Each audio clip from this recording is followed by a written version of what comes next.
கடலுக்கு அடியில் சுமார் 200 மீட்டர் ஆழத்துக்கு மட்டும்தான் சூரிய ஒளி போகும் அப்படின்னு ஆய்வுகள் சொல்லுது. அதுக்கப்புறம் ட்விலைட் ஜோன் அப்படிங்கிற மங்கலான பகுதி ஸ்டார்ட் ஆகிடும்.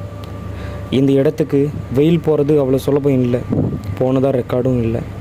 அதுக்கப்புறம் சுமார் 1000 மீட்டர் ஆழத்துக்கு மேலே முழுசாக இருள் ஆகிடும். இதை மிட்நைட் ஜோன் அப்படின்னு சொல்கிறாங்க. சுமார் 80% மக்களுக்கு தெரியாத விஷயம் என்னென்னா, நம்ம சினிமாவில் இல்லை சோஷியல் மீடியாவில் பார்க்குற கடல் உயிரினங்கள் நான் முன்ன சொன்ன மாதிரி ட்விலைட் ஜோன் அப்படிங்கிற பகுதியில் தான் பெரும்பாலும் காணப்படுது. அப்போது அந்த மிட்நைட் ஜோனில் எது மாதிரியான உயிரினங்கள் இருக்குது? ஆங்குலர் ஃபிஷ் அப்படிங்கிற அரியவகை உயிரினம் அந்த இடத்துல இருக்கிறதா சொல்லப்படுது. இந்த உயிரினம் தனக்குத்தானே ஒளியை உண்டாக்கும் திறன் கொண்டிருக்கு.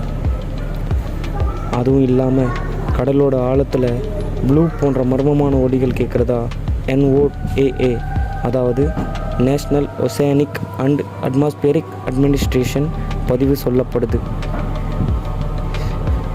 இது மாதிரியான மிஸ்டீரியஸ் ஃபேக்ட்ஸை தெரிஞ்சுக்க நம்ம சேனலை சப்ஸ்கிரைப் பண்ணிடுங்க.